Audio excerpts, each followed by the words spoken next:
বিসমিল্লাহির রহমানির রহিম।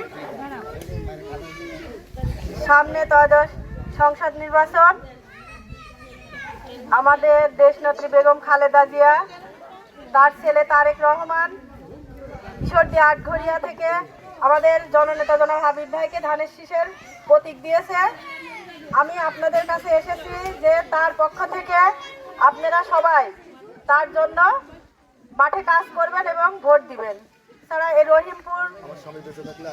রহিমপুর ওয়ার্ডের নেতৃবৃন্দ আছে, অনেক ভাই, টিক্কা ভাই আছে, আরো ময়মুরব্বী যারা আছে এবং কর্মী বোনেরা, আমি সবাইকে বলতেছি যে আপনারা সবাই, আমার স্বামী নেভাউর রহমান রাজুকে তো চেনেনি, সে আপনাদের চেয়ারম্যান ছিল, সে কেমন লোক ছিল আপনারা তো জানেন।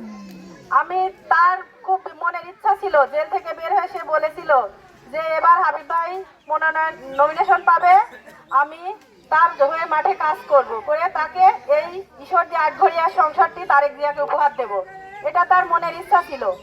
যেহেতু সে এই ইচ্ছা পূরণ করতে পারি নাই, তাই আমি আপনাদের কাছে এসেছি, আপনারা সবাই শেষবারের মতো তার মনের ইচ্ছাটি পূরণ করবেন, এটাই আপনাদের কাছে আমার চাওয়া।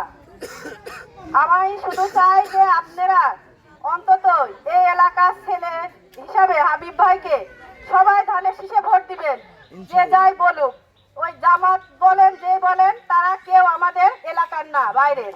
আমরা কিছু হলে আমরা তাদের কাছে যেতে পারবো না। আপনাদের কোনো বিপদ হলে আপনারা আমার কাছে যাবেন, আরো এই এলাকার লোকজন আছে যাবেন।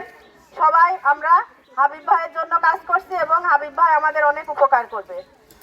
আর সে এমপি হলে, মন্ত্রী হবে, সে এই এলাকায় উন্নয়ন করবে। একজন এমপি আমাদের এই এলাকায় থাকলে আমাদেরই অনেক লাভ হবে।